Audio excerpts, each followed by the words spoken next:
Sahabat dokter SOS Global Ministries hadir setiap hari Sabtu jam 3 sore melalui YouTube dan disiarkan langsung di 30 radio di seluruh Indonesia. Didukung oleh BSK Radio Network, Radio Foster Pati, Siloam Hospitals, Mayapada Hospitals, Mahkota Medika Center Melaka Malaysia, Adi Husada Cancer Center Surabaya, dan Prodia. Jangan lupa untuk subscribe YouTube kami di SOS Global Ministries dan follow sosial media kami. Selamat datang di Sahabat Dokter by SOS Ministry. Saya Nathan Aditya yang menyapa langsung Anda buat yang nonton lewat Zoom atau yang mendengarkan siaran lewat radio. Doa saya selalu sama. Kita punya tubuh yang sehat, jiwa yang sehat, pikiran yang sehat, dan yang terpenting rohani kita juga sehat. Saya akan menampingi acara spesial di hari ini selama kurang lebih 40, 50, sampai 60 menit ke depan. Kiranya kita semua mendapatkan bukan hanya informasi yang baru, pengetahuan juga, serta kita juga akan ada sesi Q&A yang bakal saya tanyakan sama narasumber spesial hari ini. Dalam kesempatan hari ini, saya juga menyapa dan memberikan apresiasi setinggi-tingginya buat rekan-rekan dari SOS Global Ministries yang sudah bergabung, karena peran serta Bapak Ibu Saudara yang tadi sudah saya sapa, sangat banyak berperan ya dalam kesuksesan program Sahabat Dokter yang kita cintai hari ini. Kita juga secara pribadi saya juga mendoakan bagi Anda, saudara-saudara yang saat ini dalam keadaan yang lemah, kiranya Tuhan memulihkan, menyempurnakan kesehatan seperti sedia kala, hingga kita bisa beraktivitas kembali, melayani kembali seperti sedia kala.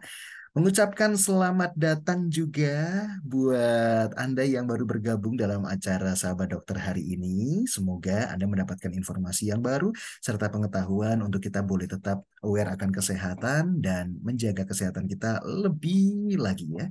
Karena apalagi di cuaca kayak sekarang ya, Bapak Ibu Saudaraku, bahwa kita harus eh, lebih aware lagi, lebih care lagi terhadap kesehatan. Termasuk juga tentang reproduksi wanita. Ini penting bukan hanya bagi perempuan, tapi juga bagi pria, supaya pengetahuan kita bertambah, kita bisa care, aware terhadap ibu kita, saudara kita yang perempuan, istri kita, anak-anak kita juga ya. Tanpa menunggu waktu lama lagi, sampailah kita kepada momen di mana saya akan memperkenalkan sahabat dokter yang sudah hadir bersama-sama dengan saya, Dr. Citra Dewi SPOG, spesialis obstetri dan ginekologi dari Siloam Hospital Agora Cempaka Putih, Jakarta. Halo, Dr. Citra. Halo, selamat sore, Pak Nathan. Terima Apa kasih kabar? sudah join di hari ini. Bagaimana kabarnya, dokter? Masih Baik? baik-baik. Semoga semua juga baik Ah, ya, puji sehat-sehat. Tuhan.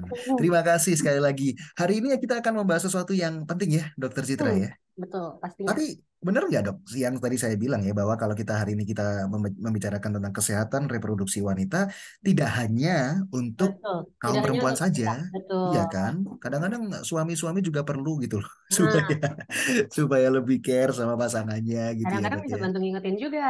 Nah itu dia. Nah, dan nanti juga ada beberapa topik nanti akan kelihatan kok. Ternyata Hmm. cewek cowok itu banyak hal yang saling pingpong. Jadi bisa saling. Nah, apa itu pingpong fenomenon nanti kita bahas ya. Wow, luar biasa. Baiklah, tidak usah menunggu waktu lama lagi. Waktu dan tempat saya persilahkan Dokter Citra Dewi SWOG. Silakan dokter. Baik, terima kasih banyak. Selamat sore semuanya, Pak Nathan dan para pendengar sahabat dokter SOS Global Ministries. Terima kasih sebelumnya atas kesempatan ini. Perkenalkan, saya Dr. Citra Dewi, SPOG, OBGYN, atau yang biasanya orang-orang bilang spesialis kandungan ya. Nah, senang sekali sore ini saya bisa bersama teman-teman semua untuk membahas hal-hal seputar kesehatan reproduksi wanita. Ini mungkin saya izin share screen dulu ya, Pak. Silakan. It's okay. Hmm, udah muncul Oke. ya. Sudah muncul? Coba. Nah, oke. Hmm. Nah, jadi menurut saya sebenarnya ini tema yang cakupannya sangat-sangat luas. Sebenarnya Hmm. nggak mungkin sih kita bahas tuntas satu kali hanya di satu kali sesi diskusi ini. Tapi mungkin kita nanti akan angkat beberapa topik yang paling sering kita hadapi sehari-hari, terutama dari sisi perempuan. Oke? Ini adalah topik-topik yang sudah saya coba pilih-pilih. Jadi nanti sekilas kita akan bahas anatomi fisiologi sekilas saja. Lalu kita berlanjut ke hal-hal yang biasanya dialami atau dikeluhkan oleh seorang perempuan sehingga akhirnya dia harus berobat ke dokter. Salah satunya gangguan mens. Lalu ini yang lagi happening banget nih, endometriosis, PCOS, infeksi menular seksual, tumor-tumor kandungan. Nanti kalau misalnya ada waktu, kita bahas ke infertilitas, kehamilan, KB, sampai menopause. Banyak nih.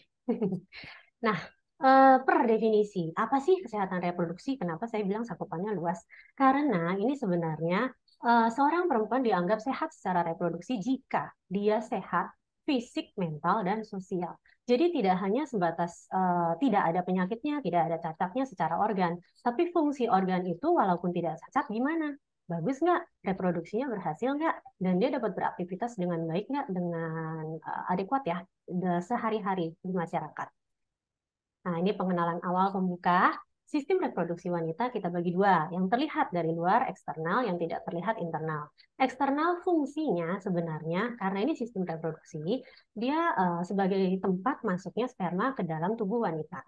Jadi ya gampangnya yang di kelamin luar, bibir dalam. Lalu di sini yang perlu diperhatikan, lubang vagina dan lubang saluran kencing wanita itu sangat-sangat berdekatan. Jadi biasanya kalau keputihan, infeksi ya sama, tepak-tepakan di sini, gampang kena. Lalu ada juga keluhan kista Bartholin yang biasanya di ujung kanan dan kiri. Nanti kita bahas belakangan. Lalu masuk ke dalam dari vagina, kita ketemu yang namanya daerah ini nih. Ini adalah leher rahim, bibir rahim, cervix, porsio, namanya banyak. Sama. Dia adalah fungsinya sebagai pintu, menjaga dari daerah luar masuk ke dalam. Yang dijaga apa? Contohnya bakteri atau hal-hal lain. Sperma mau masuk juga harus lewat pintu ini. Nah, di atasnya ini adalah rahim atau uterus kita bilangnya. Dia sebenarnya organ yang dibentuk dari otot-otot dan berongga. Rongganya ya tempat nanti kita pembuahan, bayi tumbuh, dan sebagainya. Otot yang ini kita sebut dengan miometrium. Nah, di lapisan dalam yang warnanya pink ini adalah endometrium. Nanti akan banyak kita bahas nih. Endometrium ini adalah yang setiap bulannya kita menebal, meluruh, keluar jadi mens.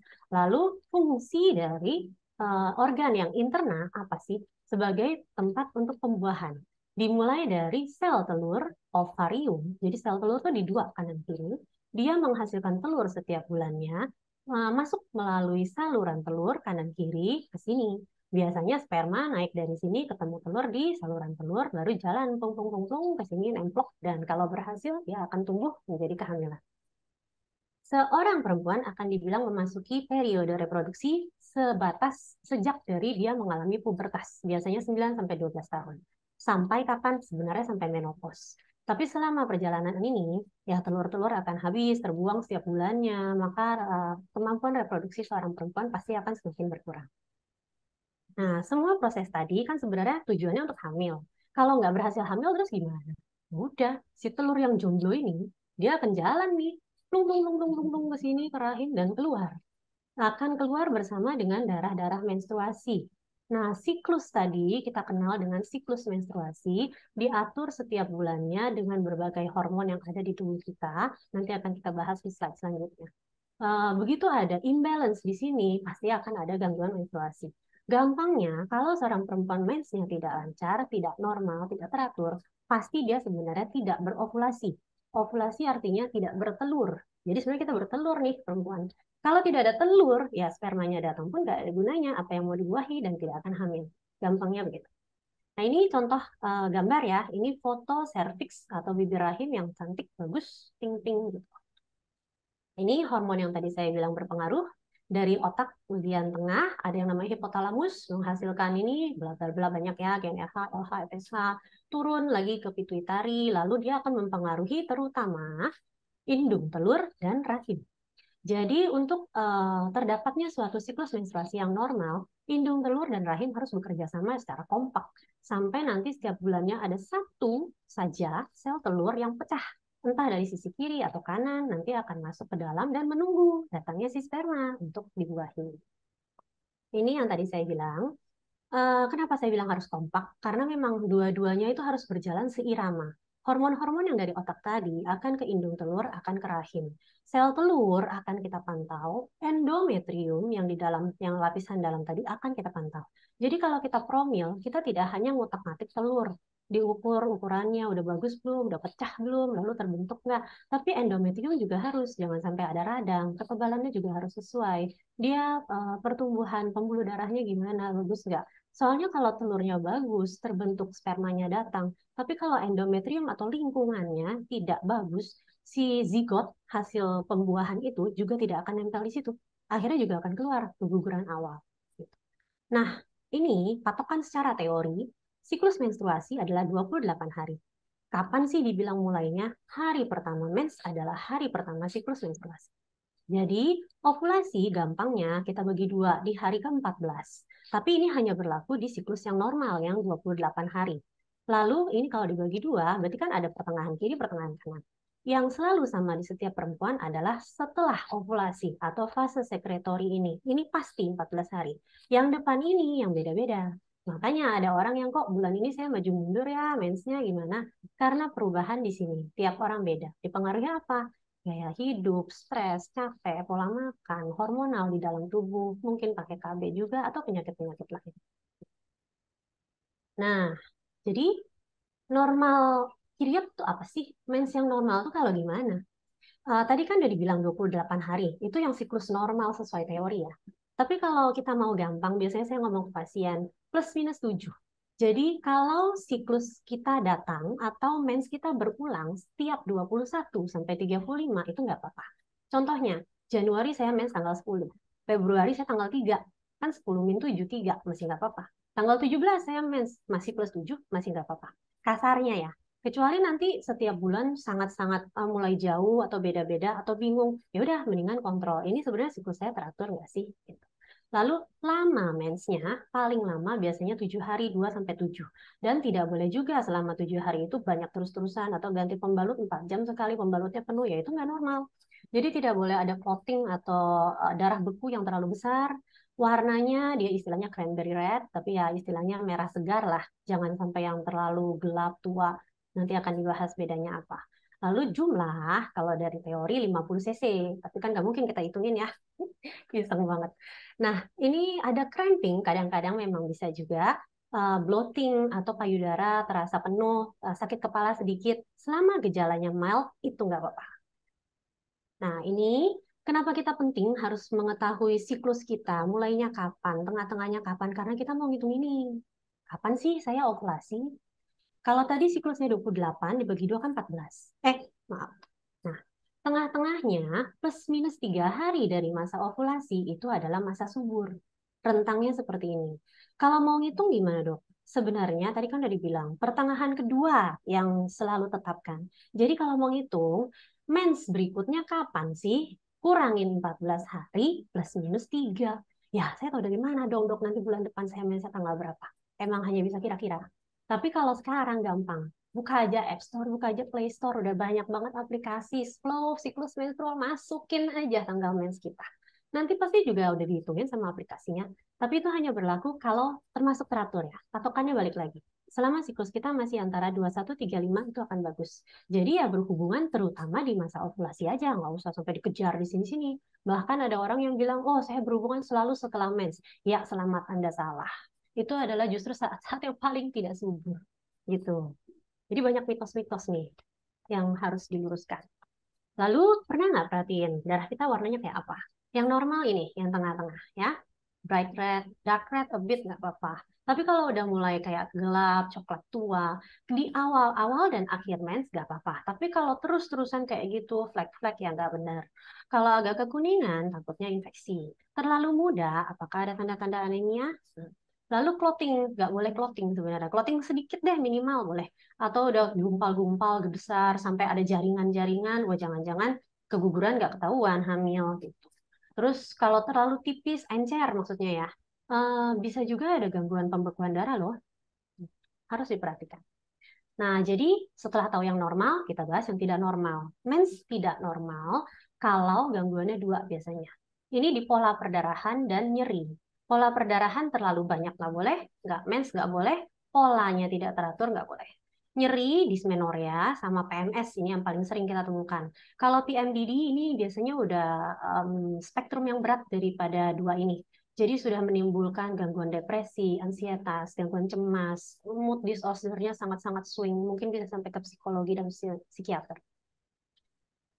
Ini ya, normal mens kita bisa loh merasakan bloating, cramping, breast pain, tapi mild. Selama dia udah mulai severe mengganggu aktivitas, harus sampai istirahat, cuti, minum obat yang mungkin agak berat. Kalau hanya anti nyeri analgetik biasa, paracetamol, asam mefenamat mungkin masih nggak apa-apa. Tapi kalau itu udah nggak bisa, sudah saatnya berobat. Harus dicari tahu. Itu hanya PMS. PMS itu sebelum mens ya. Jadi biasanya mulai itu 2-3 hari sebelum mens. Tapi kalau dysmenorrhea itu pada saat mens. Penyebabnya apa? Kalau misalnya sudah berobat, terus tidak ditemukan apa-apa, mungkin memang kita-kita ini tipe yang prostaglandinnya lumayan banyak tuh. Jadi setiap kali mens kan harusnya uterus itu memang dia kontraksi, mengeluarkan darah-darah itu.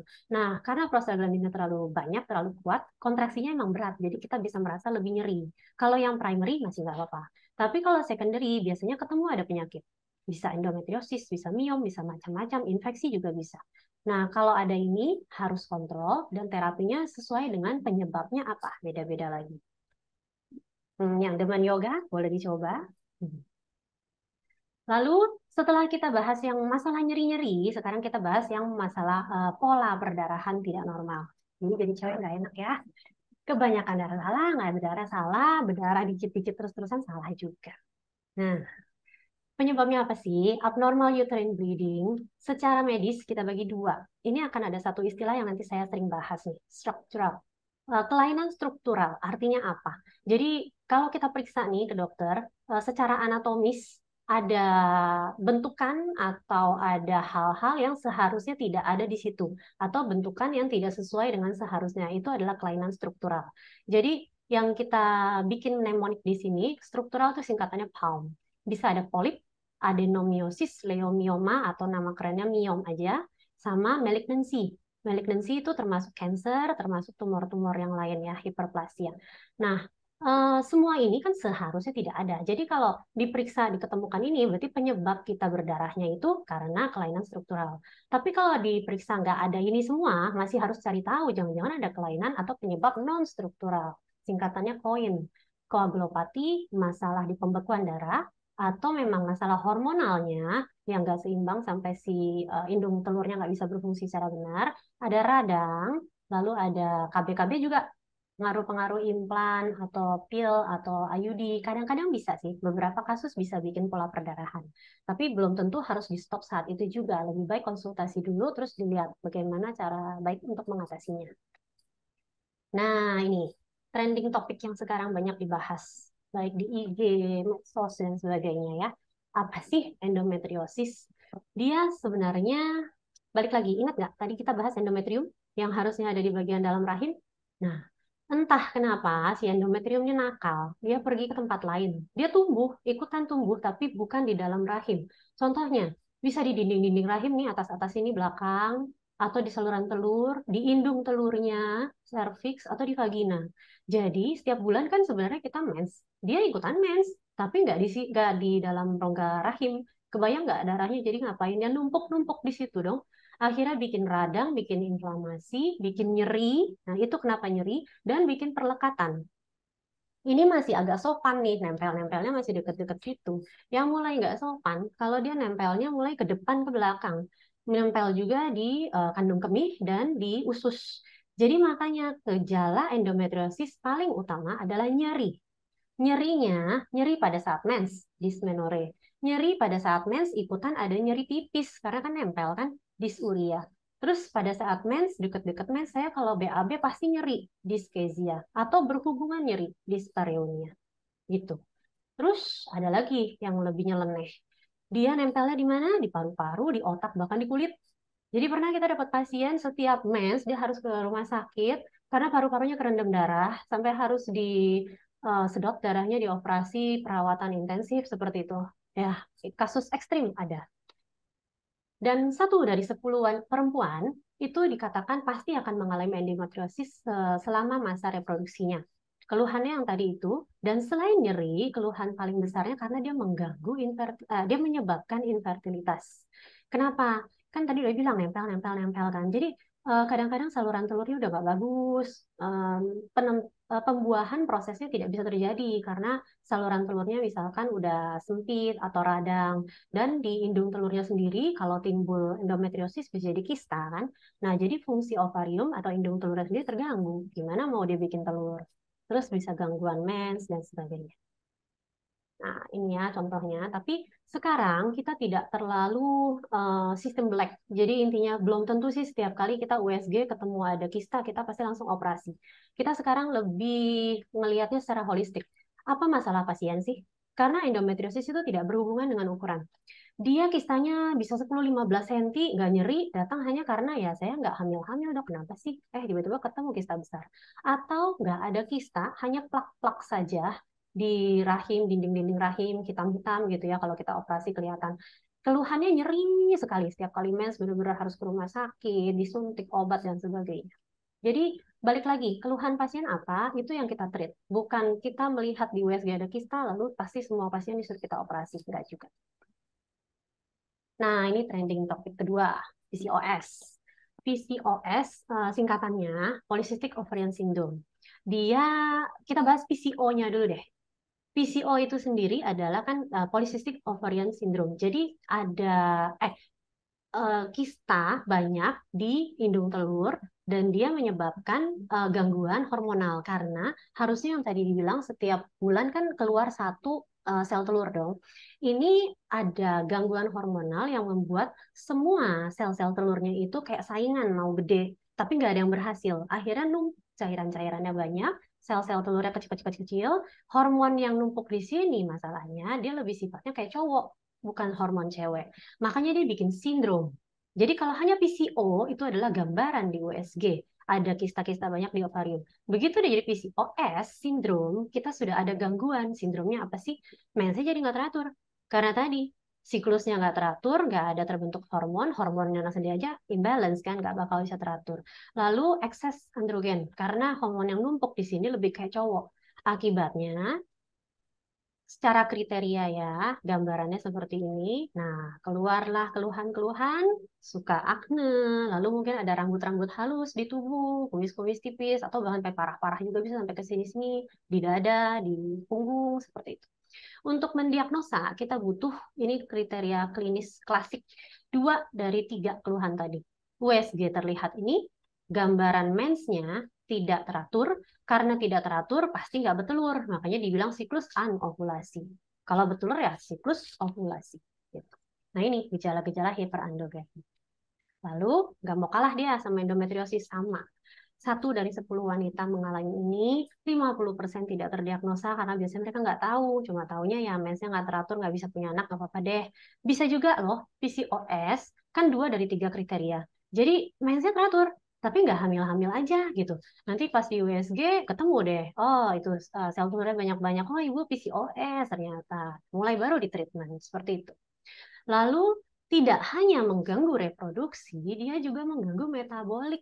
Jadi biasanya pasien-pasien PCOS itu dekat sekali dengan ke diabetes, kencing manis, dan obesitas. Karena barengan. Di PCOS ada satu istilah yang sangat terkenal. Kita ada istilahnya insulin resistance. Jadi ada kondisi di mana insulinnya itu berlebihan. Nanti kita akan bahas di sini. Insulinnya berlebihan, akhirnya gulanya juga dia berlebihan tapi resisten. Jadi sel-sel di badannya itu tidak bisa menggunakan si insulin itu. Jadi gulanya masih ekses, pasiennya kencing manis, diabetes tidak terkontrol. Terus insulin itu mempengaruhi sel telur sehingga memicu lagi pembentukan hormon-hormon yang sifatnya ke arah cowok tadi, keluar lagi high testosteron. High testosteron ngaruh lagi ke pembentukan gejala-gejala akne atau karakteristik cowok pada perempuan. Ujung-ujungnya ya bikin infertilitas. Tuh. Dan si insulin juga ada efek ke adrenal. Nanti bikin juga hormon yang tadi naik lagi, bikin testosteron makin naik. Ditambah lagi biasanya pasien obesitas, berarti kan sel lemaknya banyak. Di sel lemak itu banyak pembentukan hormon juga. Hormonnya hormon apa? Hormon cowok lagi. Bolak-balik akan di sini. Jadi benar-benar kayak kita bilangnya lingkaran setan, nggak akan selesai-selesai. Makanya biasanya PCOS kita akan treat juga kondisi kencing manisnya. Sedikit banyak itu sangat mempengaruhi loh. Kadang-kadang mensnya bisa jadi cepat teratur. Jadi saya tuh punya PCOS atau endometriosis sih dok. Bisa dua-duanya. Kalau PCOS biasanya masalahnya siklus tidak teratur atau tidak mens bahkan ya. Bisa sampai lama, 3 bulan, 6 bulan, setahun nggak mens gitu. Atau gejala-gejala cowoknya yang muncul yang tadi. Dan kalau endometriosis, gejala utama biasanya nyeri. Tapi kamu bisa punya dua-duanya. 5-10% punya dua-duanya. Nyerinya nyeri di pelvis, panggul ya maksudnya. Lalu ya infertilitas, susah hamil. Kebanyakan sih pasien datangnya antara 3 lah. Mens gak teratur, nyeri itu, atau ya infertilitas. Dan treatmentnya agak complicated. Karena kita harus melihat juga lifestyle-nya. Dan ini penyakit jangka panjang. Nggak bisa disembuhkan, nggak ada istilah sembuh. Istilahnya tertangani atau tidak. Sama kayak kencing manis. Saya selalu bilang, kencing manis Bapak sembuh nggak sih? Nggak sembuh sebenarnya sih. Cuman gulanya aja tertangani. Saat ini kalau diperiksa, ya gula saya lagi normal nih. Gitu kan. Sama dengan endometriosis dan PCOS. Lalu pernah kepikir nggak, kenapa sih dua hal ini sekarang trending banget sampai dibilang masalah epidemik untuk perempuan reproduksi? Kenapa usia nenek-nenek kita tuh nggak ada gini-ginian? Nah, ada teori-teori yang bilang karena lifestyle memang satu pasti, pola makan yang kurang sehat, sedentary lifestyle, kita mungkin sibuk tapi di tempat kerja, bukan exercise, sibuknya duduk di depan laptop dan sebagainya. Nah, terus tanpa sadar kita banyak sekali mengkonsumsi makanan-makanan yang mengandung EDC, endocrine disrupting chemicals, apaan sih itu ya istilahnya zat-zat kimia lah. Processed food, canned food, yang junk food, oke lah nggak junk food, saya nggak makan di luaran gitu-gitu. Tapi kan beli juga makanan-makanan instan terus kita masak sendiri di rumah. Sama. Biasanya sih kita sekarang jarang sekali mengkonsumsi makanan yang bentuknya fresh langsung dibikin dari bentuk aslinya gitu. Jadi salah satunya yang diajarkan untuk mengurangi PCOS dan endometriosis, kurangi asupan sugarnya, perbanyak buah dan sayur, kurangi kafein, kurangi makanan-makanan yang indeks glikemiknya tinggi, lalu ini tidur cukup, kurangi screen time, exercise. Oke, kita masuk ke topik kedua, baru topik kedua loh ya. Udah berapa menit nih? Nah, ini adalah infeksi menular seksual. Pernah nggak merhatiin? Cairan atau lendir yang keluar dari vagina kita tuh warnanya apa sih? Selama itu bening, nggak apa-apa, itu oke. Kalau udah mulai putih-putih, dikit-dikit, ya udah. Tapi kalau udah mulai sering nempel, gumpal-gumpal, jangan-jangan itu infeksi jamur. Terus kalau udah kuning, hijau, atau agak abu-abu, biasanya udah infeksi bakteri. Kalau ada ke arah pink, kegelapan, coklat-coklat merah, ini biasanya berhubungan dengan flek. Berarti apakah kamu ada spotting atau mensnya nggak teratur? Nah, terus ini adalah infeksi yang tidak semua infeksi di vagina itu atau daerah kemaluan itu adalah infeksi menular seksual. Jadi 3 ini adalah yang tidak menular seksual, yaitu infeksi saluran kencing, karena kan lubangnya deketan tuh tadi kan. Jadi biasanya gejalanya pas pipis agak nyeri atau berasa panas, keluarnya dikit-dikit, anyang-anyangan. Bentar-bentar mau pipis, tapi keluar cuma dikit, nggak lama pengen lagi, nggak berasa selesai. Lalu infeksi jamur, nanti akan ada di belakang ya. Karakteristiknya putih, clumpy. Orang bilang bahasa Indonesianya kayak kerak susu nempel di celana dalam. Bisa gatel banget loh ya, jangan dicuekin. Bisa sampai bikin bibir labia kita itu membengkak sampai 2 kali lipat. Kena celana dalam aja perih banget sampai nggak mau pakai celana dalam itu bisa. Lalu yang paling terkenal juga BV, bacterial vaginosis. Ini sebenarnya karena pH-nya. pH di vagina mungkin sering pakai, ya mohon maaf, sabun-sabun tertentu atau douching seperti itu bisa merubah pH, akibatnya bakteri jahatnya jadi lebih banyak. Biasanya ini ciri khasnya gambarannya tuh putih abu-abu aja. Gambaran keputihannya putih abu-abu agak encer dikit tapi baunya sangat-sangat amis. Nih, ini yang di Surya tadi ya. Karena kita pendek dan ada kebiasaan pas cebok mungkin dari belakang ke depan. Jadi bakteri yang dari anus pindah. Jadi jangan nahan buang air kecil. Biasanya karena kita sibuk kerja, males tuh. Udah males minum, males juga ke toilet. Tunggu dulu deh kelarin kerjaan. Nah ini biasanya penyebab ISK sangat sering. Ibu-ibu hamil kerja, atau ya yang kayak ibu-ibu bekerja di kantoran, biasanya paling sering datang karena ini. Terus jangan pakai produk-produk yang beraroma, bersihkan segera dan sebelum berhubungan seksual. Oke, ini yang jamur tadi. Biasanya kelampi-kelampi putih kayak gini, diobatin aja segera kalau misalnya ada. Nah, ini kalau yang BV ya. gambarannya memang grayish, whitish, kayak gitu. Jadi kalau ada something smells fishy dan gambarannya kayak tadi, mendingan cepetan periksa. Lalu ini yang kita sebut infeksi menular seksual. Penyebabnya banyak. Virus, bakteri, parasit. Yang paling terkenal adalah ini. Dari segi parasit, penyebabnya Trichomonas. Makhluk apa sih itu? Nanti kita lihat. Yang penyebab virus, kita hanya akan bahas 3 yang paling terkenal, herpes simplex, HIV, HPV. Bakteri, ini 3 harus tahu nih. Gonorea, sifilis, dan chlamydia. Jadi kalau ditanya IMS itu apa? Infeksi menular seksual. Ya sesuai namanya, dia infeksi yang ditularkan melalui hubungan seksual. Masalahnya, sebagian besar tuh asimptomatik, artinya nggak ada keluhan. Terus tahu dari mana? Nggak tahu. Kadang-kadang pacarnya yang ada keluhan, baru kalau ibunya aware, dia datang ke dokter, kok pacar saya gini ya dok, saya mau periksa dong, bisa. Atau ya memang secara rutin kita harus screening. Kalau kita sudah berhubungan seksual, masa reproduksi, sebenarnya disarankan kita screening loh. Lalu treatmentnya beda-beda, tergantung penyebabnya apa. Nggak bisa satu obat dipakai untuk semua penyakit.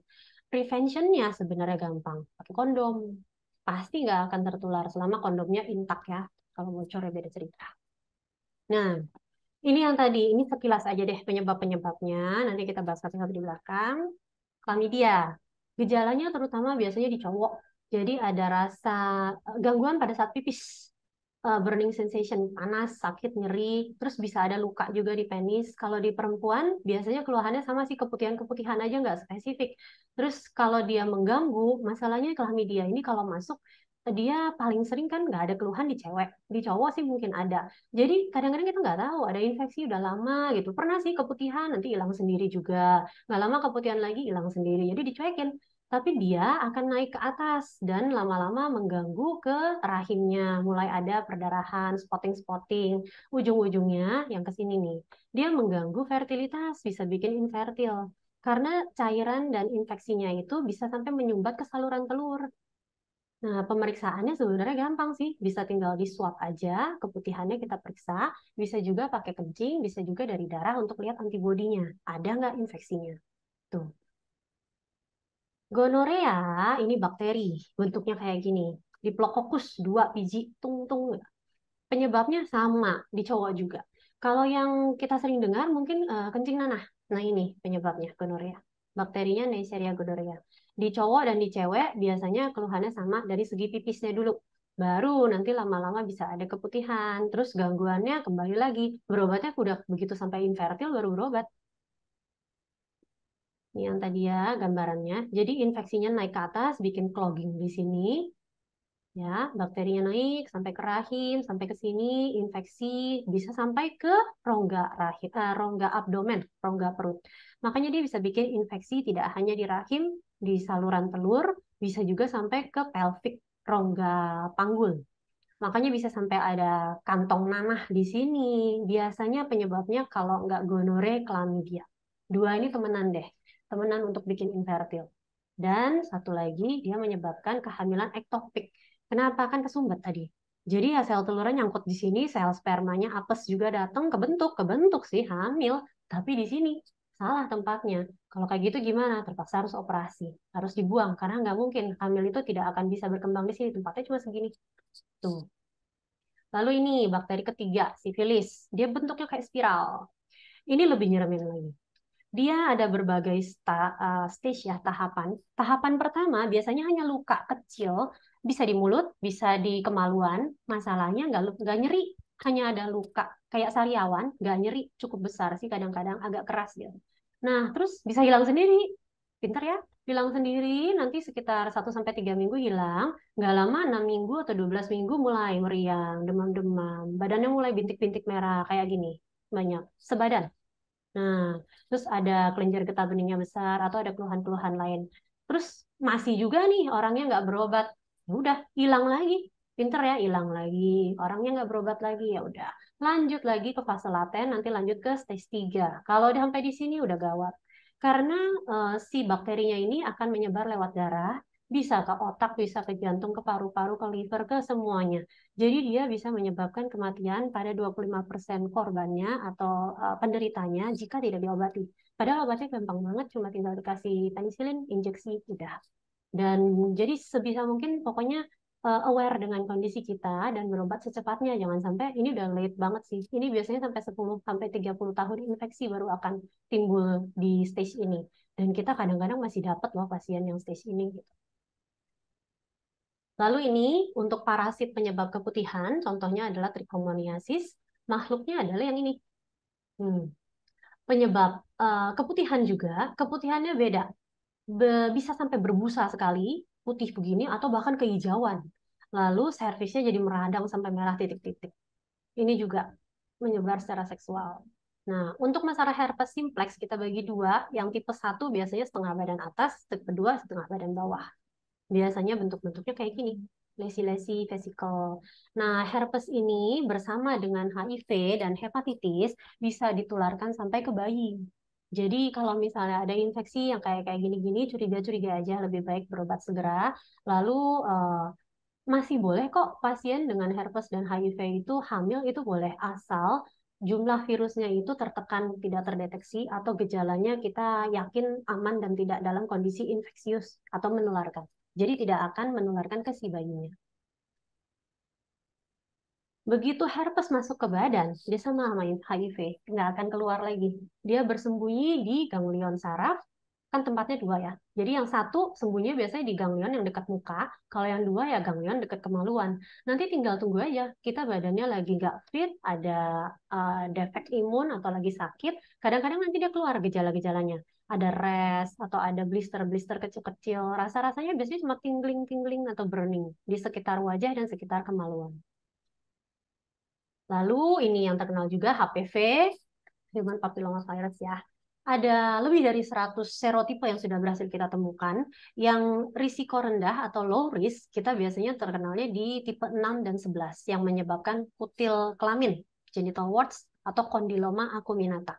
Kalau masih tahap ini sih, sebenarnya intinya kamu sudah terinfeksi nih, cepetan berobat aja. Kutilnya bisa kita buang, kita hilangkan, tapi bagaimana caranya untuk mencegah supaya virus yang sudah di badan itu tidak semakin berkembang cepat, tidak menuju ke tahap yang ke arah kanker. Karena kita juga harus lihat tipe-tipe yang masuk ke badan tuh tipe apa. Kalau ada cuma ini doang, ya udah. Tapi kan biasanya masuknya serombongan tuh. Kalau misalnya masuk yang high risk, dia menyebabkannya kanker, kanker serviks, kanker anus, vagina, vulva, penis, dan sebagainya. Dia butuh waktu lama kok sebenarnya setelah masuk. Bahkan 90% sebenarnya badan kita sudah berusaha merepel atau berusaha memperbaiki diri. Tapi tetap virusnya dia akan berdiam di dalam, menunggu kondisi kita lemah, baru dia akan pelan-pelan berubah. Dalam biasanya 10-30 tahun ya, bisa akan invasi ke dalam lalu menyebabkan kanker. Hepatitis ini yang tadi, sekilas aja dia bisa ke bayi ya. Ada long termnya, bisa menyebabkan kanker liver juga. Lalu HIV, ini gejala prodromalnya sebenarnya sama kayak virus dan bisa dari ujung kepala sampai ujung kaki gejalanya, nggak spesifik. Memang harus dengan pemeriksaan. Dia biasanya baru ketahuan kalau udah parah banget. Di cewek, di perempuan bisa menyebabkan gangguan menstruasi, keputihan, atau mencret-mencret biasanya pasiennya juga. Pencegahannya sebenarnya gampang sih, aware, rajin screening, rajin periksa, lalu berhubungan seks yang aman. Jadi ya stay informed, be safe, awareness-nya tentang si penyakit menular seksual ini. Nah ini ya, ini cuma fun fact aja supaya tahu. Dari 20% orang yang terkena HIV, mereka nggak tahu loh kalau mereka ada HIV. Dan klamidia, 50% nggak tahu, 75% yang wanita nggak tahu. Ya, jadi datang-datang udah ke tahap infertilitas aja gitu. Jangan sampai kita seperti mereka. Nah, sekarang baru masuk nih tahap topik yang ketiga. Ada gangguan di sistem reproduksi. Ini kapan kelarnya kata Pak Nathan ya. Nah, kalau ketawa dia. Eh, gangguan struktural yang tadi saya sebut. Gangguan struktural ada yang bawaan. Jadi ya dari lahir ternyata ada yang ngaco aja gitu. Rahimnya cuma kebentuk sebelah, ada kebelah dua, ada septum sekat di tengah-tengah, atau bahkan ada yang bibir rahimnya dua, ininya dua, rongganya dua. Ini bisa loh hamil satu di sini, satu di sini gitu. Nanti gantian aja hamil yang sekarang di sini, hamil berikutnya di sini. Tapi itu ada syaratnya juga. Dilihat juga ini ukuran rongganya berapa. Dan biasanya kalau yang seperti ini, yang terlalu ekstrim, nggak akan bisa hamil. Kalau yang masih rongganya cukup besar, bisa memuat bayi berkembang, umumnya akan lahir prematur. Karena ya rongganya kan kecil, nggak bisa menampung sampai dia ukurnya matur 37 minggu. Lalu ini kelainan struktural lain, ya misalkan miom, polip, endometriosis yang tadi udah kita bahas. Lalu satu lagi, ada yang namanya prolaps. Apa sih? Turun berok lah ya. Turun berok itu kan kalau hernia usus. Nah ini organ kewanitaan juga bisa turun. Tiga-tiganya. Rahimnya bisa turun. Depan rahim kita kan ada, nih lihat gambar ini. Depan rahim ada kandung kemih, belakang rahim ada usus. Mereka juga bisa turun. Tuh, lihat aja nih, ngondoy, ngondoy. Jadi gejalanya apa? Kalau ini tiga-tiganya kayak ada daging keluar dari kemaluan. Nah, dagingnya pas diperiksa ya ini organnya. Lalu kalau udah sampai mengganggu seperti ini ke bawah, biasanya BAB susah, BAK susah, harus ngeden banget. Ada juga sih yang dia didorong sendiri dagingnya ke dalam, terus nanti saya baru bisa pipis dok. Ya, itu tanda-tanda prolaps. Kapan sih? Biasanya kalau udah aging, udah usia 40 ke atas, atau memang riwayat hamilnya banyak, anaknya besar-besar, kan ngeden-ngeden terus, atau misalnya batuk-batuk lama, bisa seperti itu. Ini yang tadi ya, perdarahan uterus abnormal, tidak perlu dibahas lagi. Tumor sekarang. Tumor kandungan apa aja sih? Paling terkenal, miom. Miom gampangnya baso urat. Jadi ada antara dia otot atau jaringan ikat yang tumbuh di rahim. Pokoknya yang namanya miom itu pasti di rahim. Yang namanya kista pasti di indung telur. Itu aja dulu ya. Dia bisa bentuknya di luar sini, berjendol, bisa berjendol di dalam, di bagian ototnya, bisa di dalam rahimnya sendiri yang submukosa, di dalam pun dia bisa bertangkai, bisa nggak bertangkai, bisa tangkainya panjang keluar sampai ke vagina. Ini namanya miom gebur, miom yang dilahirkan. Gitu. Ini contoh aslinya. Ini lagi apes ya. Satu rahim dapat semua jenis. Entah kenapa bisa seperti ini. Yang di luar, dalam, segala macam di dalamnya. Nah, sekarang kista. Tadi kan udah bilang, miom itu bakso urat. Kista itu balon air. Udah, jadi indung telur kita bisa punya banyak balon air, tapi harus lihat dulu itu apa jenisnya. PCOS tadi kita udah bahas ya, jadi udah tahu kenapa. Karena hormonnya imbalance, dia stuck, nggak bisa tumbuh, semuanya kecil-kecil saingan di sana. Ada juga kista fungsional. Jadi pas USG kita kadang-kadang bisa ngeliat tuh ada ukuran kecil, ada berisi cairan, kita akan sebut itu kista. Belum tentu semua kista adalah penyakit. Jadi dilihat dulu, kadang-kadang ketemu 2-3 cm, pasien udah ketakutan, saya selalu bilang lihat dulu Bu, anggap aja upil, nanti kita lihat 2-3 bulan lagi, dia membesar atau enggak. Kalau dia memang kista fungsional yang setiap bulannya ada, ya udah setelah masa ovulasi, misalnya dia pecah, sel telurnya udah keluar, folikelnya hilang, dia nanti akan diserap sendiri, hilang kok tanpa harus operasi. Jadi bukannya dikasih obat, nanti diminum kistanya hilang, nggak ada. Kalau memang dia kista penyakit, ya nggak akan hilang sih sebenarnya kalau nggak dioperasi gitu. Lalu selain yang fungsional ini baru yang kista penyakit, 1, 2, 3 ini. Kista adenoma, kalau misalnya kistanya istilahnya cairan, bisa jernih, bisa sampai lengket-lengket, kuning-kuning, macam-macam warnanya. Kalau yang warnanya coklat, biasanya itu endometriosis tadi. Jadi warnanya coklat karena dia isinya darah. Lalu ada satu lagi nih, nanti kita lihat ya. Ada kista yang sebenarnya pada saat pembentukan kita dari lahir, itu ada sel-sel yang nyangkut salah tempat. Jadi dia munculnya di indung telur, tapi sel-selnya bukan sel indung telur. Akhirnya keluarnya kayak gigi, lemak, rambut gitu. Jadi bukan disantet, penampangnya seperti ini. Ini beneran, bukan gara-gara santetan. Karena memang badan kita yang bikin kayak gitu ya. Lalu ini contoh yang kista endometriosis. Coklatnya emang kayak gitu. Bahkan ada yang lebih parah lagi. Gejalanya apa sih? Nggak ada yang khas sih. Miom dan kista itu sama aja. Pokoknya perutnya kayak makin lama makin membesar. Nanti mulai kalau besar kan menekan-nekan dong. Jadi susah BAB, susah BAK. Terus mensnya jadi nggak teratur. Atau nanti malah jadi perdarahan banyak. Gitu. Itu udah saat-saatnya kontrol deh. Contohnya ini ya. Secara realnya, rahimnya aja cuma segini, ini kistanya segini. Harusnya dia ukurannya paling normalnya masih seginian aja di ovarium. Putih juga, tapi seginian. Lalu semua tumor-tumor tadi bisa berubah menjadi cancer, bisa berubah menjadi ganas. Ovarium bisa, nggak ada gejala khusus biasanya justru. Biasa orang datang itu kalau udah parah, udah besar. Jadi biasanya ketahuan di awal-awal itu hanya kalau pasiennya sering kontrol, sering USG, baru ketahuan di ukuran kecil. Dia hanya bloating aja, males makan, perutnya penuh gitu. Kadang-kadang bisa nggak ada gangguan mens juga loh. Hmm. Lalu dari endometriumnya juga bisa berubah jadi kanker. Nah, ini yang paling terkenal, kanker serviks. Penyebabnya ya tadi, jadi HPV itu dualisme banget.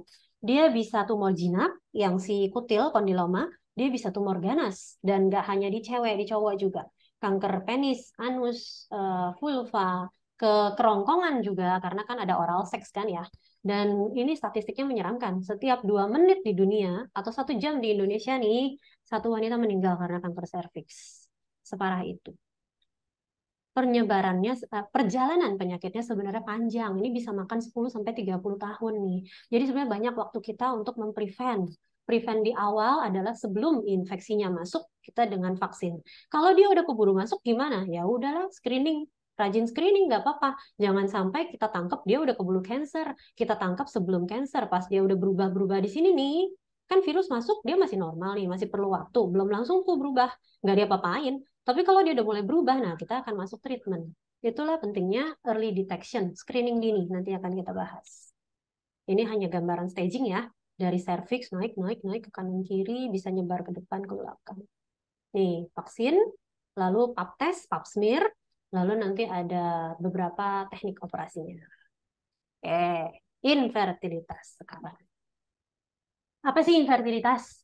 Kalau pasangan itu sudah berhubungan secara teratur di masa subur, tanpa menggunakan KB, apalagi ya, dan sudah selama 12 bulan kalau dia umurnya di bawah 35. Kalau usia udah di atas 35, batasannya hanya 6 bulan saja. Kita sudah bilang itu infertilitas. Sebaiknya segera dicari penyebabnya dulu apa, baru kita treat sesuai penyebabnya. Nah, penyebabnya dari mana? Jangan kotak-katik ceweknya doang ya, kasihan. Bapaknya juga datang temenin ibunya periksa bareng-bareng ya. Jadi 30% memang dari wanita, tapi jangan salah loh 30% dari pria juga. Lalu ada juga yang mix, dua-duanya ada masalah bisa. Jadi jangan dikotak-katik ceweknya doang makan waktu 10 tahun, nanti masalahnya ternyata di sperma. Sayang buang-buang waktu. Ya. 1 dari 6 pasangan sebenarnya mengalami infertilitas, cuma kadang-kadang malu nggak berobat, terus kadang-kadang berobatnya nggak tuntas di tengah jalan, terus nanti berhenti, atau yang diperiksa hanya ceweknya aja, yang cowok nggak diperiksa-periksa, jadi nggak selesai.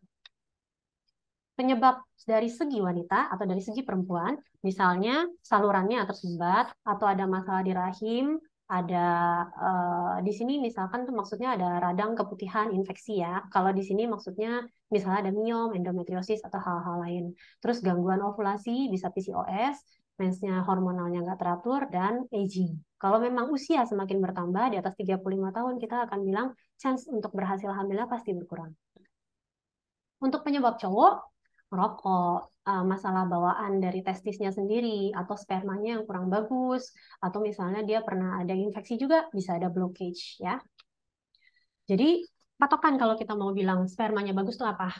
Gampang sih, periksa aja analisis sperma. Kita hanya lihat 3 jumlahnya, minimal 15 juta per cc, motilitasnya geraknya 40% gerak, dan bentuk hanya 4%. Yang penting, 4% bentuknya normal. Karena biasanya macam-macam sih, kepalanya 2, kakinya 2, kepalanya hilang sebelah, banyak macam-macam.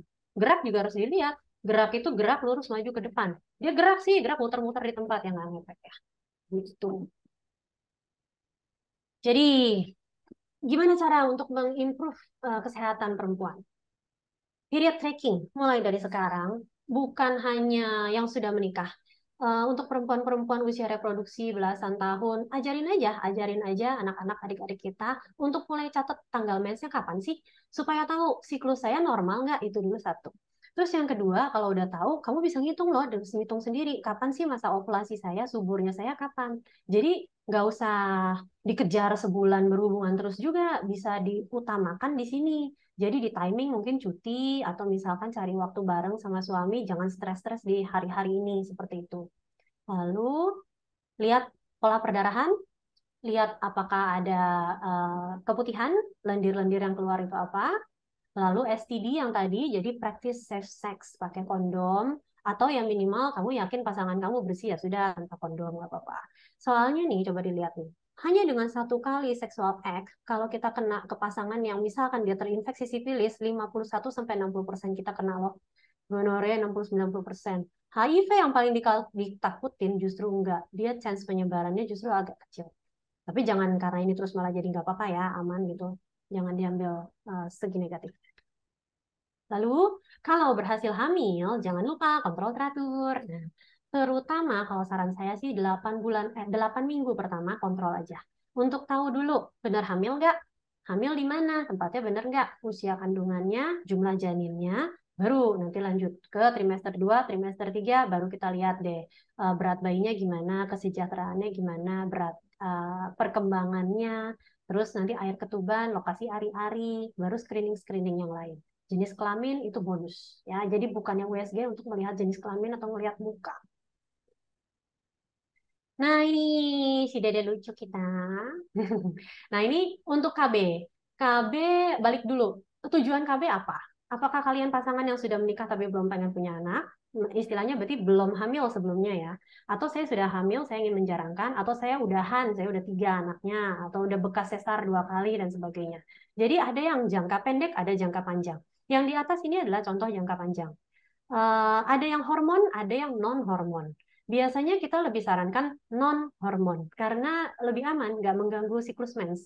Kalau misalnya pakai yang implan, misalkan dipasangkan 3 tahun, memang enak sih jangka panjang. Tapi nanti begitu dilepas, kadang-kadang masih bisa mensnya nggak teratur sampai setahun. Sama berlaku juga dengan injeksi KB yang sebulan atau 3 bulan biasanya yang paling banyak masalah. Kalau pil, biasanya masalahnya orangnya lupa. Lupa sehari minum 2, lupa 2 hari minum 2-2, lupa kebanyakan, nah udahlah gagal. Ganti aja cari yang lain, berarti Anda tidak cocok, nggak bisa nginget. Saya termasuk yang ini, nggak mungkin saya pakai pil, nggak bisa. Nah, pilihan kontrasepsi ada juga satu nih, metode amenorrhea laktasi. Jadi kalau misalnya habis lahiran kita nyusuin eksklusif tanpa susu formula, bener-bener per 2-3 jam sekali ngasihin anak, itu sebenarnya katanya 6 bulan aman. Tapi rata-rata sih mungkin 4 bulan aja ya. Bahkan kita sekarang saranin setelah masa nitas 40 hari lebih baik KB aja langsung daripada nanti lupa terus kebobolan. Bekas sesar datang 3-4 bulan, Dok, jangan dimarahin ya. Kenapa? Positif. Ya udahlah ya. Ya udah harus dipantau secara ketat gitu. Oke, ini well women exam apa sih? Sebenarnya ini istilah di luar ya. Mungkin kita belum terlalu jalan.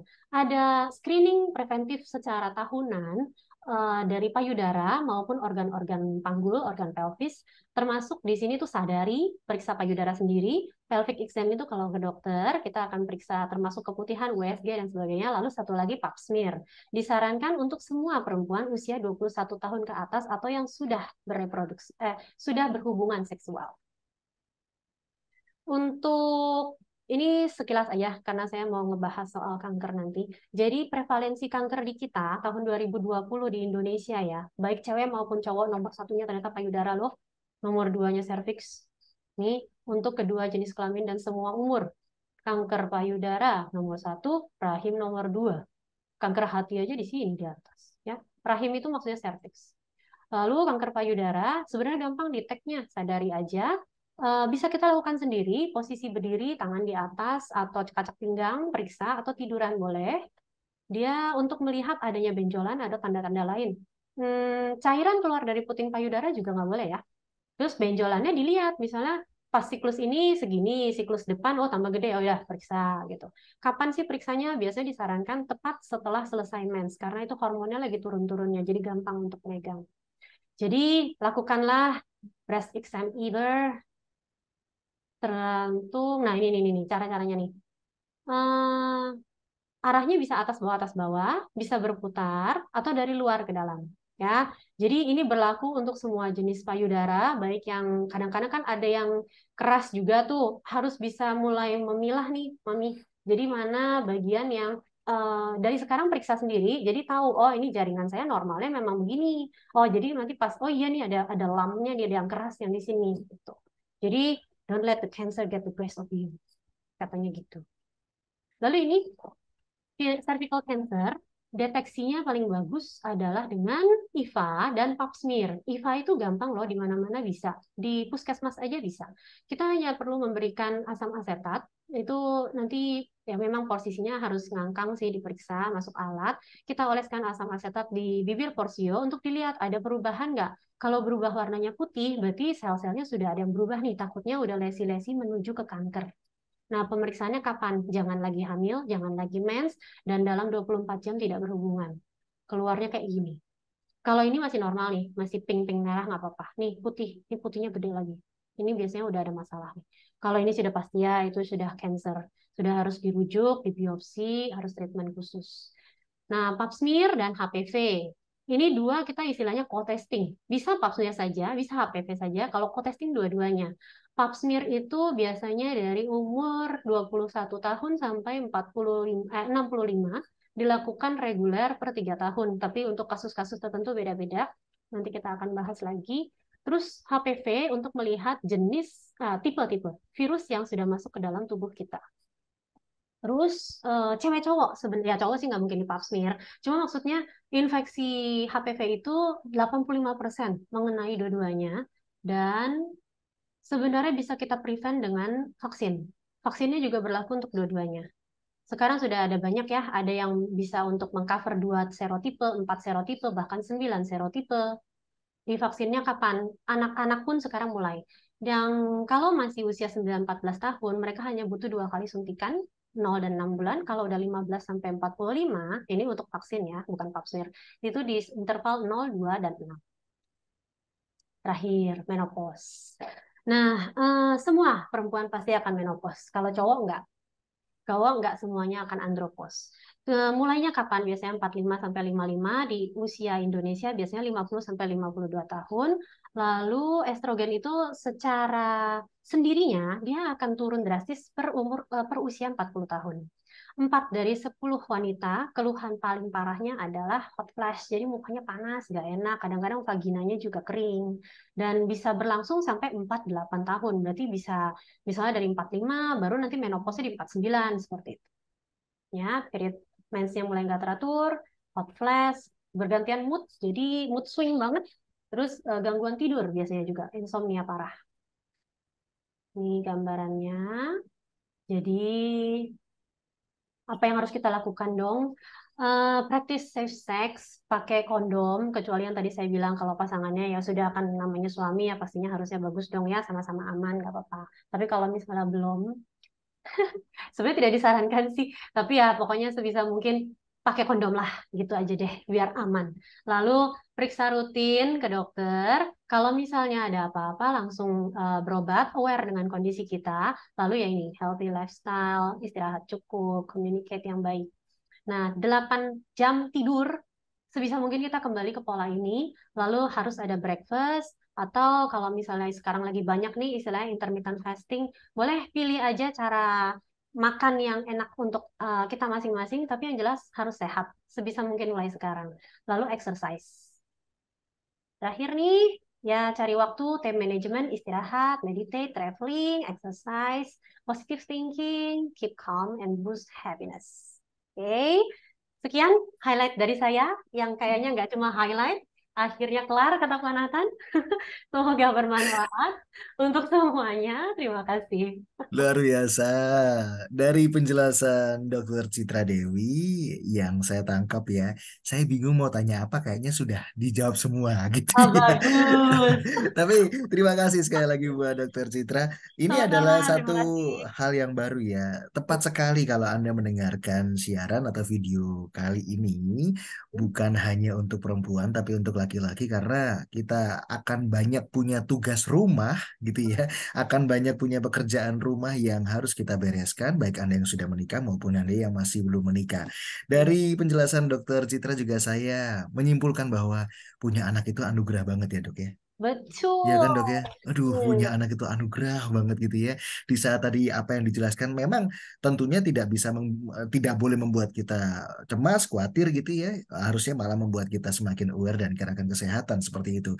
Tapi berarti kalau Tuhan izinkan kalau kita bisa punya baby, punya buah hati itu, wah satu Kita anugerah sudah sekali. dipercaya. Tapi saya masih ada beberapa pertanyaan sedikit dokter sebelum kita masuk ke kesimpulan dan informasi dari Siloam Hospital Agora Cempaka. Berarti kalau ngomongin tentang kesehatan reproduksi perempuan, apakah ini juga jadi bagian dari pengecekan saat premarital, dok? Nah, sorry, kemute. Ya, Nah, jadi ada beberapa pemeriksaan yang kita rutinkan untuk premarital check up ya. Jadi salah baik. satunya terutama ke arah STD sih. Kita Mhm. akan periksa HIV, hepatitis, lalu beberapa penyakit menular seksualnya. Lalu kalau untuk pemeriksaan USG boleh, iya dan tidak. Yang Hmm. jelas kalau misalnya belum berhubungan seksual, kita pasti nggak akan USG melalui vagina. Karena USG di kebidanan pun kita terbagi dua, dari perut atau dari vagina. Kalau sudah menikah dan kalau kita ada kecurigaan tertentu, kita harus melihat yang lebih detail. Hmm. Sebenarnya saya pribadi kita lebih demen kalau kita USG dari vagina untuk melihat karena organ kita kan di rongga panggul di bawah. Ya. Kalau dari perut kadang-kadang yang kecil-kecil itu tidak terlalu tervisualisasi dengan baik.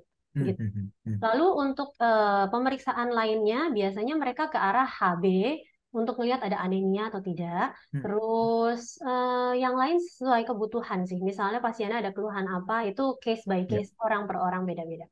Hmm. Hmm. Hmm. Kebetulan saya tidak melakukan premarital. Apakah juga di premarital ini dilakukan apa untuk tes atau cek kesuburan Oh tidak, ataukah tidak? tidak, tidak. Hmm. Dan memang itu baru booming sih belakangan ini ya tahun-tahun Ya. kita dulu ya pasti enggak. Hmm. Jadi itu salah satu screening sih tujuannya itu. Ya. Jadi Ya. kayak kalau memang ada masalah kita tahu sedini mungkin. Hmm. Misalkan ya salah satunya anemia itu adalah masalah yang hampir kayaknya semua pasien mungkin bisa dibilang 80-90% Hmm. pasien hamil itu pasti akan anemia.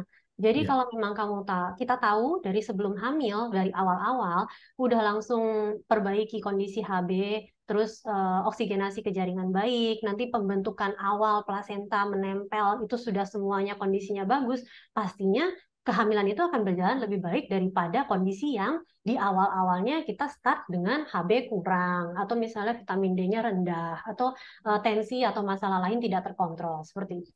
Baik, seperti itu ya. Hmm. Informasi bagi Anda yang mempersiapkan pernikahan gitu ya, bahwa premarital ini makin ke sini makin makin Makin happening ya, Dok booming. ya. Ya Hmm. kan, makin booming Makin juga ya. booming. Geser sedikit-sedikit tentang PCOS dan endometriosis, Dok. Rata-rata bisa tertangani. Tadi saya hampir mau bikin pertanyaan sembuh ya, tapi dari penjelasan Sudah Dokter pasti. Citra, tertangani berapa lama sih? Oh, beda-beda. Beda-beda Dan ya. itu intinya gini sih, kalau pasien-pasien yang promil, saya selalu bilang ke pasien ya, kadang-kadang kan datang bisa kondisinya berat banget, dua-duanya ada masalah gitu-gitu. Bukannya hanya PHP sih, tapi ingat aja kita hanya butuh satu telur dan satu sperma loh. Gitu deh, gitu dulu. Kita berusaha, tapi tetap kan kita berdoa nih. Paling nggak kita sudah ketemuin apa masalah-masalahnya, lalu kita treatment satu-satu, dan harus benar-benar bisa siapin waktu, siapin mental, siapin fokus kita. Kadang-kadang nggak bisa sih kayak apa program hamil beda kota kayak gitu-gitu. Kadang-kadang memang terpaksa seperti itu kan. Tapi itu sangat-sangat menguras emosi jiwa dan tenaga dan sebagainya loh ya, selain menguras duit. Nah, jadi fokusnya itu nggak boleh ditarget, Hmm. harus tahu nih apa yang harus saya hadapi, lalu siklusnya sekarang gimana. Nanti lama-lama pasien pinter kok. Ini saya sekarang kayaknya lagi udah masa ovulasi deh dok, badan saya rasanya begini nih. Terus ini udah hari kesekian dok, udah saatnya saya periksa telur kan, misalnya gitu. Atau dok kemarin kan saya PCOS ya, berarti kan sekarang saya obatnya pakai begini-begini, nanti treatment di bulan depannya saya kontrol lagi di tanggal segini. Kadang-kadang mereka udah bisa tahu sendiri nih. Terus sperma juga, kita kan treatnya jadi dua-duanya kan. Kadang-kadang sperma juga ada masalah, kita kasih vitamin. Nanti per berapa bulan harus diperiksa lagi semuanya. Jadi itu sangat-sangat makan waktu, tiap orang beda. Ada Hmm. yang em, kita kadang-kadang nggak bisa bilang sih, karena ke level atau derajat penyakit itu tidak menentukan cepat tidaknya kamu bisa hamil, gitu. Hmm. Gitu sih. Jadi ya udah coba usahain aja dulu fokus, kasih tenaga ke situ, jangan ditarget bulan ini atau 2 bulan saya harus hamil. Otak kita nggak bisa kayak gitu. Stresornya akan masuk di otak dan itu akan mempengaruhi hormonal di badan kita. Dibikin serileks mungkin, bahkan kalau bisa jangan ditarget, minum vitaminnya, pola makan mulai dijaga, yang ngerokok dikurang-kurangin, terus cari waktu bersama pasangan yang enak. Jangan pulang-pulang kerja masih capek-capek Hmm. dipaksa. Ayo, ayo katanya lagi masa subur. Yuk sekarang kita berubah ya nggak bisa. Kayak gitu sih mungkin. Terus Baik. per case penyakitnya memang nggak bisa saya generalisir. Ada yang memang kondisinya berat.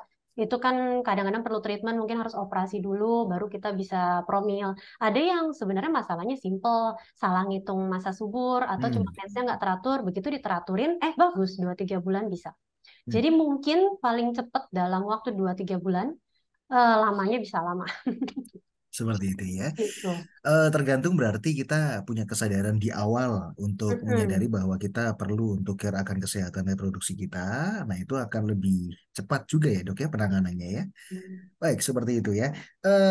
Ada masuk ke beberapa pertanyaan terakhir sebelum ke kesimpulan, Dok. Aduh, happy banget saya hari ini dapat informasi yang luar biasa. Ayo, terima kasih. Ngefek banget ya, Dok ya, soal soal mood untuk misalnya kita pengen promil itu ngefek banget ya, Dok Oh, ya. ngaruh, ngaruh, ngaruh, ngaruh sekali, ngaruh. Wow.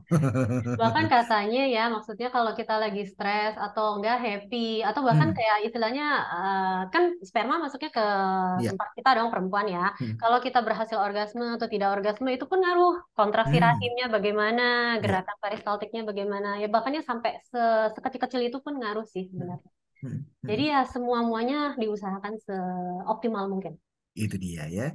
Bahwa penjelasan hari ini sekali lagi bukan membuat kita makin, aduh, berarti sulit Ya ya. jangan down. Enggak. Tadi Hmm. ini quote yang bagus banget ya. Cuman butuh satu sperma dan satu sel telur saja, Hmm. ditambah anugerah Tuhan jadi Betul semuanya ya. Itu sekali. dia luar Ya. biasa.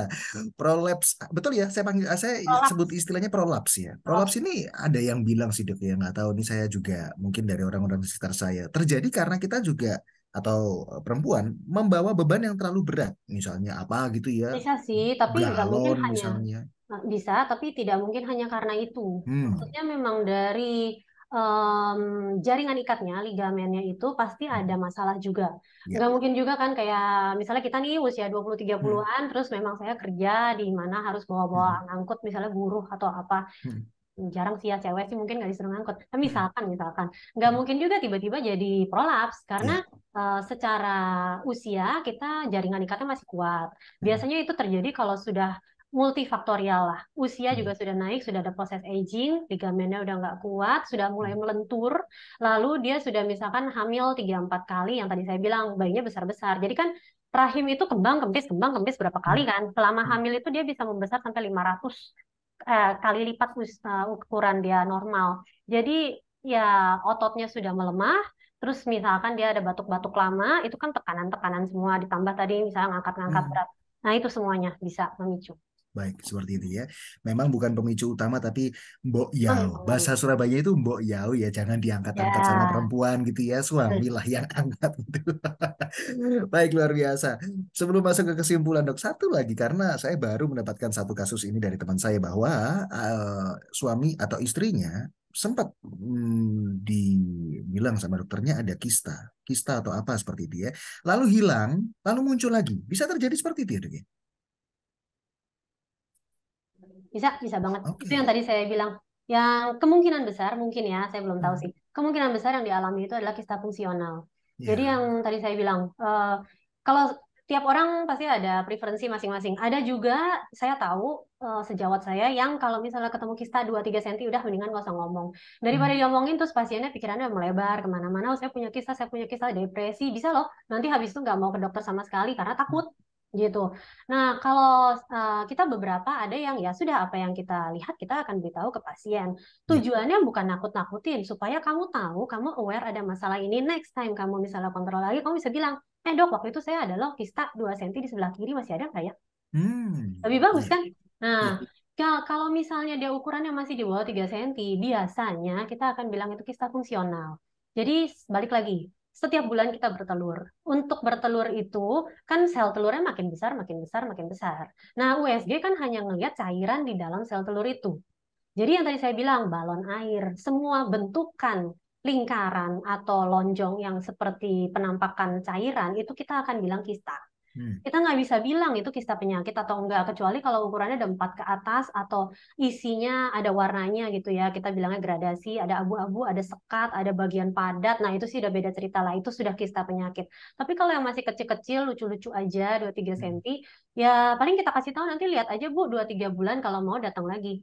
Nah, Ya. caranya selama 2 3 bulan tuh ngapain? Tracking period. Cek mensnya, teratur nggak, catat pola perdarahan seperti apa dan ada nyeri atau tidak. Kalau Hmm. memang mau 3 6 bulan datang lagi, periksa lagi aja. Bisa hilang? Iya. Bisa. Pada saat kamu datang, udah pecah tuh cairannya. Nanti datang lagi berikutnya pas dia lagi ada cairan numpuk lagi mau ovulasi misalkan. Hmm. Ada lagi gitu. Hmm. Jadi Hmm. seperti itu penjelasannya. Itu dia ya. Terima kasih sekali lagi buat Dokter Citra. Semoga juga pertanyaan ini mewakili pertanyaan dari Anda juga yang nonton. Kiranya kita semua makin banyak ya ilmu dan pengetahuan untuk tentang reproduksi perempuan dan kita semakin aware. Masuk ke kesimpulan Dokter Citra. Silakan untuk kesehatan reproduksi perempuan. Apa ya kesimpulannya kayak udah banyak banget. Makanan deh dok, makanan yang yang Ah, mendukung apa kualitas ya? kesehatan mungkin. Em, Mungkin pesen aja kali ya. Oke. Em, karena hari ini kita temanya kan kesehatan reproduksi perempuan. Mungkin sayangi diri kita masing-masing, perempuan-perempuan Indonesia, aware dengan masalah kita, dengan kondisi kita, terutama sih dari siklus mens. Penting sih menurut saya. Kadang-kadang tuh pasien datang, bahkan dia gak bisa bilang loh dia mensnya berantakan tuh dari kapan. Mens saya pokoknya 3 bulan terakhir jelek gitu ya, tapi jeleknya kayak gimana? Karena itu penting loh. Eh, Jelek itu tuh misalkan ya 4-5 hari banyak terus ganti pembalut bisa 4 jam sekali dengan 3 minggu flek-flek aja sedikit-sedikit dengan awalnya ada mens 3 bulan berturut-turut sampai hilang, nanti sekarang tiba-tiba biur banyak 2 hari, itu kita udah bisa kira-kira oh ini penyakitnya ini, oh ini penyakitnya ini gitu. Jadi kalau dari cerita pasiennya enak itu cepet banget kita sebenarnya bisa nge-track oh ini kemungkinan penyakitnya ke sini gitu. Jadi sayangi diri kita, aware dengan kondisi kita, catat siklus mens. Kalau ada keluhan-keluhan, segera kontrol. Lalu jangan hanya tunggu kalau ada keluhan. Screening itu perlu. Tidak hanya MCU untuk penyakit dalam. MCU tekanan darah tinggi, kencing manis, kolesterol gitu-gitu memang perlu. Tapi untuk masalah kandungan, coba aja USG rutin. Ya, nggak usah sering-sering banget sih, nggak juga kamu harus datang ke saya misalnya per 1 tahun sekali juga nggak juga. Tapi paling nggak ada screeningnya, terus pap smear pasti wajib. Lalu satu lagi terakhir, mungkin balik ke pola hidup sehat ya. Istirahat cukup, kurangi screen time, dan exercise. Itu nasihat untuk saya sendiri juga sih. Itu dia. Terima kasih Dokter Citra sudah Makasih. join di hari ini. Kita dapat banyak ya hari ini Bapak Ibu Saudaraku. Terima kasih buat sekali lagi. Terima kasih buat Dokter Citra. Ini Sama, terima momen kasih. yang luar biasa gitu ya. Bukan hanya buat saya yakin juga buat Anda yang mendengarkan dan nonton lewat YouTube. Saya akan geser sedikit ke Ibu Lucy. Mungkin kalau Ibu Lucy masih join, tapi sambil menunggu Ibu Lucy, saya juga mengucapkan terima kasih bagi sahabat dokter yang sudah menggelar acara ini gitu ya, by SOS Global Ministries. Tentu juga mengucapkan terima kasih buat Dokter Citra Dewi SPOG yang sudah berkenan untuk sharing informasinya di hari ini sehingga kami boleh lebih paham dan mengerti tentang kesehatan reproduksi perempuan. Dalam kesempatan ini kami juga dari sahabat dokter SOS Global Ministries mengumumkan bahwa sahabat dokter akan diadakan setiap minggu ya. Di YouTube juga ada, di YouTube SOS Global Ministries. Anda bisa langsung simak dan jangan lupa subscribe juga ya. Sebagai penutup, marilah kita berikan perhatian pada kesehatan kita, terlepas dari adanya gejala atau tidak adanya gejala gitu ya. Bukan hanya tentang reproduksi, tapi juga kesehatan kita secara keseluruhan. Kiranya Tuhan selalu memberikan kesehatan kepada kita. Salam sehat selalu bagi Anda. Ibu Lucy mungkin tidak lagi join bersama kita, it's okay, nggak apa-apa ya. Kita akan akhiri segera, sahabat dokter di hari ini. Agak panjang, tapi sangat bermanfaat buat saya pribadi. Semoga Semoga juga buat Anda yang bermanfaat. mendengarkan. Terima kasih sekali lagi buat Anda yang sudah nonton. Terima kasih Dokter Citra Dewi. Kita Terima pamit. kasih. Acara berakhir sampai di sini. Selamat sore dan Tuhan Yesus memberkati. Terima Sore, kasih. terima kasih. Stay safe semuanya. Stay healthy, stay happy.